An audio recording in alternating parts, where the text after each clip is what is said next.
Assalamualaikum, kali ini di materi PKN kelas 8 akan dibahas mengenai materi menampilkan sikap sesuai dengan peraturan perundang-undangan. Materi ini merupakan materi kelanjutan dari pembahasan sebelumnya. Jadi silakan bisa dicek di video sebelumnya. Oke, sebelumnya jangan lupa like, subscribe, share ke teman-teman kalian supaya materi ini dapat disampaikan dengan baik. Oke, kita lanjut ke pembahasan materinya.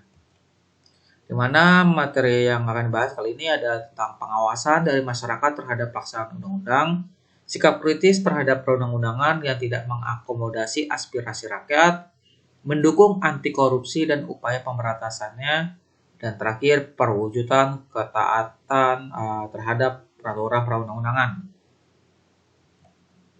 Pertama tentang menampilkan sikap sesuai dengan peraturan perundang-undangan, di mana peraturan perundang-undangan yang telah mendapatkan persetujuan dari DPR atau pemerintah dan telah mempunyai kekuatan hukum yang tetap, maka wajib ditaati dan dilaksanakan oleh seluruh rakyat Indonesia. Menaati, di mana kata menaati itu berasal dari kata dasar yang berarti taat, yang artinya itu patuh atau tunduk.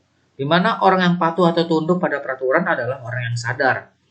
Seseorang dikatakan mempunyai kesadaran terhadap aturan atau hukum apabila dia memiliki hal-hal tersebut, di mana ada satu memiliki pengetahuan tentang peraturan-peraturan hukum yang berlaku baik di lingkungan masyarakat maupun di negara Indonesia, memiliki pengetahuan tentang isi peraturan-peraturan hukum yang artinya bukan hanya sekedar dia tahu aja hukum tentang pajak, melainkan dia juga mengetahui isi peraturan tentang pajak itu sendiri. Lalu memiliki sikap positif terhadap peraturan-peraturan hukum, menunjukkan perilaku yang sesuai dengan apa yang diharuskan oleh peraturan perundang-undangan yang berlaku. Orang yang mempunyai kesadaran terhadap berbagai aturan hukum akan mematuhi apa yang menjadi tuntutan peraturan tersebut. Kesadaran hukum warga negara dapat diukur dari beberapa indikator, antara lain, satu, ada pengetahuan umum, meliputi pengetahuan tentang peraturan tentang perbuatan-perbuatan yang dilarang hukum seperti penganiayaan, penipuan, penggelapan, dan sebagainya. Selain itu juga pengetahuan tentang perbuatan-perbuatan yang diperbolehkan oleh hukum seperti jual beli, sewa menyewa, perjanjian, dan sebagainya. Yang kedua, pemahaman terhadap kaidah-kaidah hukum ditandai dengan menghayati isi hukum yang berlaku seperti memahami tujuan dari hukum yang mewujudkan ketertiban dan keamanan bersama. Yang ketiga, sikap terhadap norma-norma hukum ditunjukkan dalam bentuk penilaian terhadap norma-norma hukum berupa nilai baik dan buruk terhadap kaidah-kaidah atau aturan-aturan hukum. Misalnya pencurian itu termasuk dalam perbuatan tercela karena merugikan orang lain. Yang keempat, perilaku hukum ditunjukkan dengan perbuatan menaati aturan-aturan hukum yang berlaku dalam kehidupan masyarakat. Suatu peraturan perundang-undangan yang baik sekurang-kurangnya harus memiliki 3 landasan, yaitu landasan filosofis, landasan sosiologis, dan landasan yuridis. Suatu peraturan perundangan dikatakan mempunyai landasan sosiologis jika ketentuan-ketentuan sesuai dengan keyakinan umum atau kesadaran hukum masyarakat. Landasan sosiologis itu yang dari sosial ya, dari kalangan masyarakatnya. Lalu landasan filosofis, yang artinya bahwa peraturan perundang-undangan itu harus berdasarkan pada pengetahuan dan penyelidikan dengan akal sehat mengenai hakikat segala sesuatu yang menjadi materi perbuatan tersebut, tentang peraturan tersebut. Jadi filosof, dan kata filosof gitu. Lalu ada landasan yuridis, berarti bahwa peraturan tersebut dibentuk tidak bertentangan dengan aturan dan prosedur hukum yang berlaku dalam negara. Lalu ada yang tentang pengawasan dari masyarakat terhadap pelaksanaan undang-undang. Masyarakat perlu mengawasi pelaksanaan undang-undang oleh eksekutif untuk mewujudkan pemerintahan yang sesuai dengan undang-undang dan hak-hak asasi manusia. Hal tersebut karena pada kenyataannya masih terdapat undang-undang yang belum berfungsi dengan baik dan tidak memenuhi kepentingan masyarakat. Misalnya masyarakat terbebani dengan kenaikan BBM dan tarif listrik, perlakuan diskriminatif oknum penegak hukum terdapat pelanggar hukum, terhambatnya bantuan pangan, dan merajalelanya korupsi. Lalu ada pengawasan masyarakat mengarah pada hal-hal sebagai berikut. Satu, tentang keserasian mentalitas penegak hukum dan kesadaran masyarakat serta fasilitas yang mendukung terlaksananya perundang-undangan. kritik dan saran membangun serta menawarkan alternatif pemecahan atas beberapa kegagalan masa lalu. Kepedulian akan hak dan kewajiban warga negara. Dan terakhir, penyaluran aspirasi pada lembaga yang ada apabila pelaksanaan peraturan perundangan dan hak masyarakat itu terabaikan. Contohnya melalui organisasi sosiopolitik, organisasi massa atau ormas, lembaga swadaya masyarakat, organisasi kepemudaan, media massa, bahkan melalui unjuk rasa. Ada sikap kritis terhadap peraturan perundangan yang mengakomodasi aspirasi masyarakat. Pertama, mengembangkan budaya hukum di semua lapisan masyarakat untuk terciptanya kesadaran dan kepatuhan hukum dalam kerangka supremasi hukum dan tegaknya negara hukum. Menata sistem hukum nasional yang menyeluruh dan terpadu. Caranya dengan mengakui dan menghormati hukum agama dan hukum adat, serta memperbarui perundang-undangan warisan kolonial dan hukum nasional yang diskriminatif. Hal tersebut termasuk ketidakadilan gender dan ketidaksesuaian dengan tuntutan reformasi melalui program legislasi. Menegakkan hukum secara konsisten untuk lebih menjamin kepastian hukum, keadilan dan kebenaran, supremasi hukum, serta menghargai hak asasi manusia atau HAM. Menyampaikan pendapat apabila merasa bahwa perundang-undangan yang ada tidak melindungi kepentingan masyarakat. Meningkatkan integritas moral dan keprofesionalan aparat penegak hukum untuk menambahkan kepercayaan masyarakat dengan meningkatkan kesejahteraan, dukungan sarana dan prasarana hukum, pendidikan, serta pengawasan yang efektif. Mewujudkan lembaga peradilan yang mandiri dan bebas dari pengaruh penguasa dan pihak manapun. Mengembangkan peraturan perundang-undangan yang mendukung kegiatan perekonomian dalam menghadapi era perdagangan bebas tanpa merugikan kepentingan nasional. Menyelenggarakan proses peradilan secara cepat, mudah, murah, dan terbuka, serta bebas korupsi, kolusi, dan nepotisme dengan tetap menjunjung tinggi asas keadilan dan kebenaran. Meningkatkan pemahaman dan penyadaran serta meningkatkan perlindungan dan penegakan hak asasi manusia dalam seluruh aspek kehidupan. Menyelesaikan berbagai proses peradilan terhadap pelanggaran hukum dan hak asasi manusia yang belum ditangani secara tuntas. Lalu ada materi tentang mendukung anti korupsi dan upaya pemberantasannya. Pendidikan anti korupsi merupakan bentuk taat hukum dan nilai di dalamnya dapat kita kembangkan.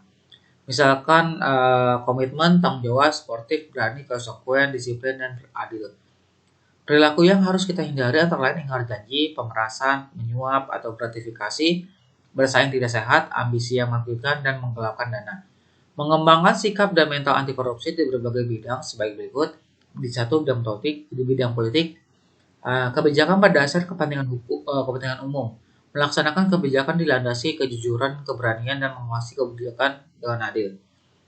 Yang kedua, bidang sosiologi, menepati janji, melayani tanpa diskriminatif, tidak nepotisme atau penyelenggara negara secara melawan hukum yang mementingkan keluarga atau kroninya semata, tidak kolusi, bersekongkolan cara melawan hukum antara penyelenggara dan pihak lain yang merugikan masyarakat dan negara. Lalu yang ketiga ada bidang ekonomi, bersaing secara sehat, tidak boros, menggunakan sumber daya, serta tidak menyalahkan alokasi dan distribusi dana. Yang keempat tentang bidang hukum, tidak menggelapkan dana pajak, tidak memasukkan dokumen surat tanda tangan, tidak mencuri, tidak menipu, tidak bersekongkol dalam membuat keputusan, tidak merusak fasilitas, menolak gratifikasi, dan tidak melanggar hukum. Para penyelenggara negara melaporkan kekayaannya kepada Komisi Pemeriksa Kekayaan Penyelenggara Negara atau KPKPN dan melaksanakan hak dan kewajiban sebagai penyelenggara negara. Masyarakat berpartisipasi mengawasi kinerja penyelenggara negara apakah bersih atau terlibat korupsi. Mereka berhak mencari, memperoleh, dan memberikan informasi tentang penyelenggara negara. Lalu ada perwujudan ketaatan terhadap peraturan perundang-undangan. Yang pertama ada di lingkungan keluarga, bersikap sopan dan santun dalam lingkungan keluarga, menaati tata tertib keluarga, saling menyayangi sesama anggota keluarga, menjaga keamanan dan ketertiban keluarga, menyelesaikan masalah dengan penuh kekeluargaan. Lalu di lingkungan sekolah, disiplin waktu masuk sekolah, pulang sekolah, upacara dan menyelesaikan tugas yang diberikan guru, mengenakan pakaian seragam sekolah sesuai dengan peraturan yang berlaku, tekun belajar, menjaga kebersihan sekolah, menghormati guru dan karyawan, mematuhi tata tertib sekolah, tidak membuat kegaduhan pada saat pelajaran di kelas, tidak melakukan tindak kekerasan pada sesama warga sekolah.